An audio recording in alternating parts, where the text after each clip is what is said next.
Morning, everyone. So, another Honest RC review. Let's get into it. I have my little helper.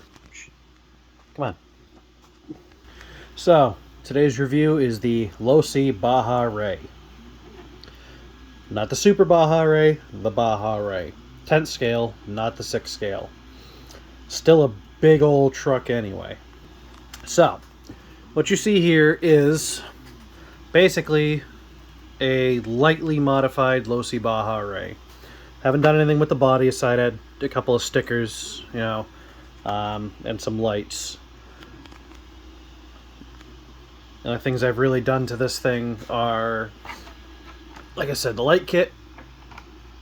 I swapped out the stock wheels for these Vitera plastic bead locks, which hold on 2-cell, they hold up pretty good. However, when you switch to 3-cell, every single one of these, it shattered the bead. They're basically just on here just to keep it rolling right now. I have to get some better wheels. I'm looking at getting aluminum bead locks for this thing because, the screws that hold it from the other side are all completely trashed. Like, let me see if I can, let me get the functional spare off of here and show you guys what I mean.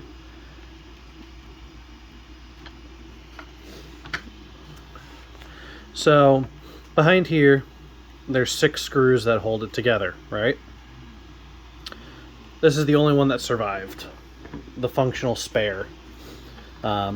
Because on every single other tire, it completely destroyed. Let's see if you can. It stripped out. That one, there's only a couple of screws holding that one together. There's only a couple holding that one together because it stripped out just about every screw holding these bead locks together. So yeah, if you're gonna run it on 3S, definitely get aluminum bead locks or run the stock wheels. However, I took mine off a ramp and the stock wheel, it shattered inside here. It broke the whole center of the wheel out, and so I decided to replace it with bead locks. However, I went with the plastic bead locks, so that's what I could find at the time. Other things I've done to this thing are aluminum trailing arms, these nice little aluminum mounting points for the trailing arm on the chassis, and hot racing upper links. Other than that, this truck is basically stock. Now, these things come brushless stock, and it's pretty damn fast. On 2-cell, with the stock gearing that this truck has, I believe the fastest I've gotten it up to was 42 miles an hour. Now, it says it can do 45. 42 is pretty damn close. I think this is the closest truck that I've had without gearing it up, without making the brushless any faster, without doing any real modifications. For speed-wise, this is probably one of the only trucks that I've owned or ever owned that has actually come anywhere close to the actual manufacturer, what they say the truck or car can go on a specific battery. I think the second closest would be probably the Terremoto. I mean, they say that thing's like 30, 35. It gets pretty close. I haven't actually tested it yet, but it's pretty close.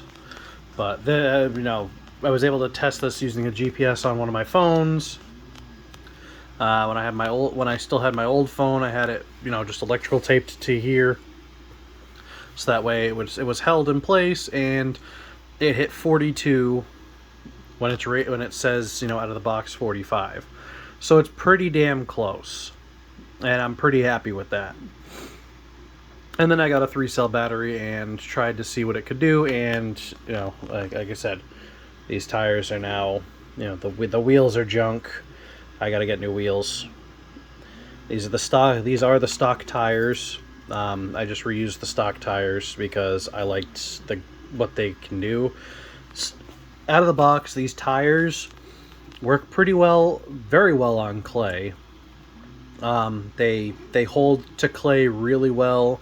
Dirt, they do very well.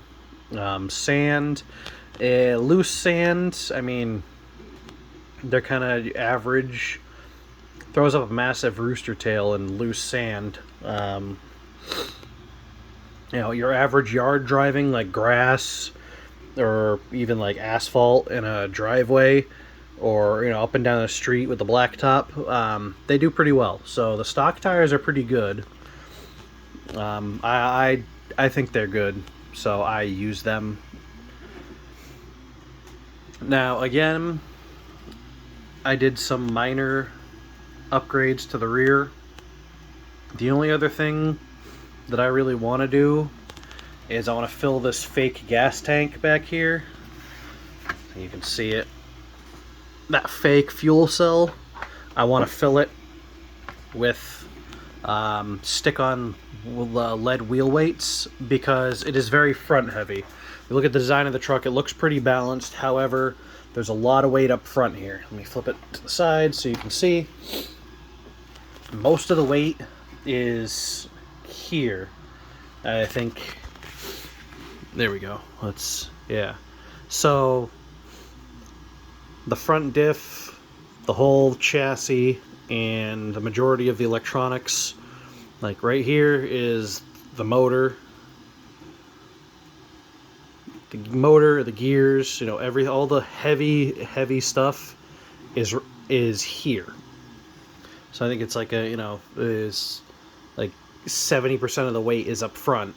So when you take it off a jump, it tends to be very front heavy and it nosedives quite a bit. So I want to kind of even that out. I don't want to add weights to the wheels because unlike a crawler where weighting the wheels would be perfectly fine because you're not going very fast and you want that weight down low,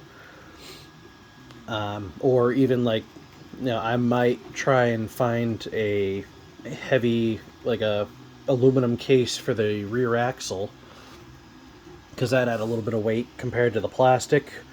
But even then,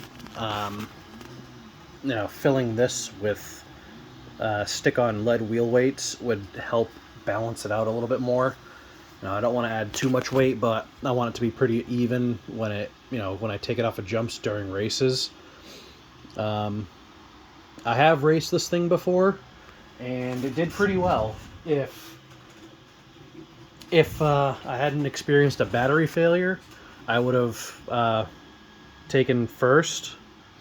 But yeah, it did pretty well. I thought it did very good. I even had a steering servo issue.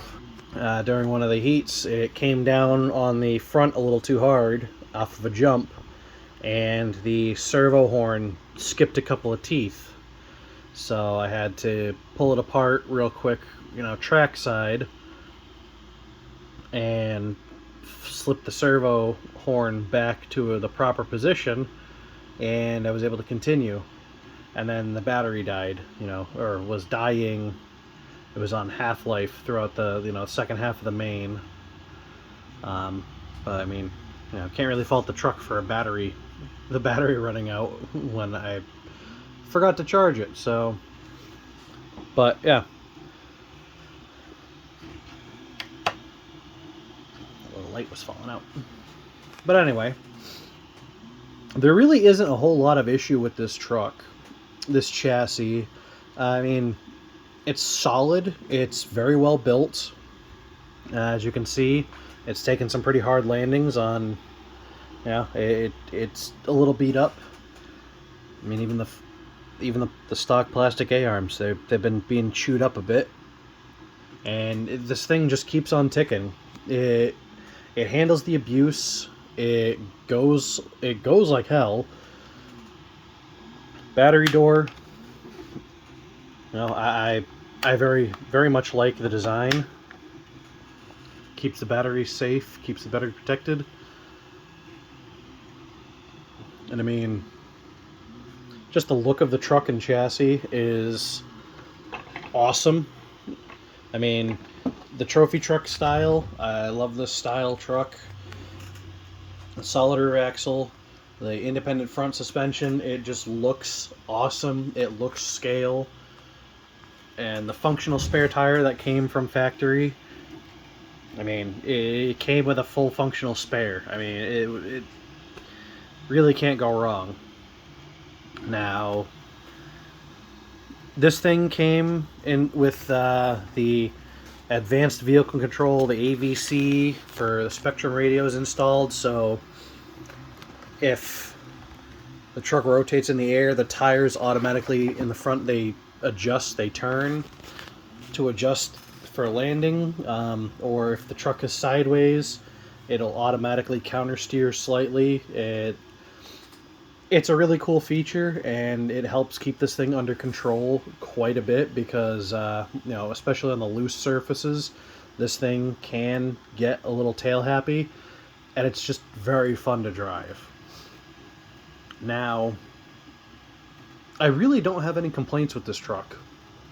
There really isn't anything that I complain about with this chassis or anything on this truck because it is just so durable and sturdy. It is very well designed. It looks great. I mean, yeah, with the, you know, this truck brand new was $450. The Outlaw Rampage Pro was $250-ish, and that came stock with plastic bead locks. And this came with just, you know, solid one-piece, you know, wheel, and the tires were pre-glued. I mean, yeah, Losi, you could have gone with some, you know, plastic beadlock stock.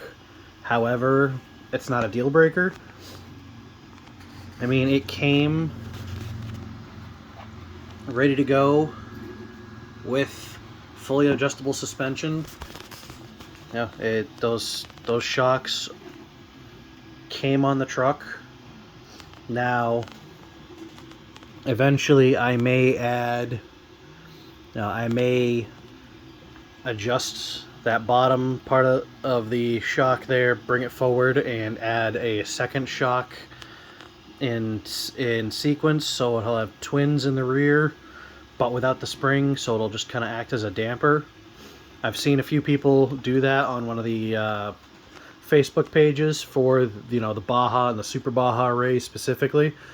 A lot of people have been, you know, adding a second as kind of a damper, and I think I may do it because it looks cool, and, you know, watching some of their videos of the truck driving, it seems to help out quite a bit with you know, the control while on the ground, and, you know, bump control, so that way the truck doesn't kind of, you know, veer off after hitting a jump or you know, going over unstable surfaces.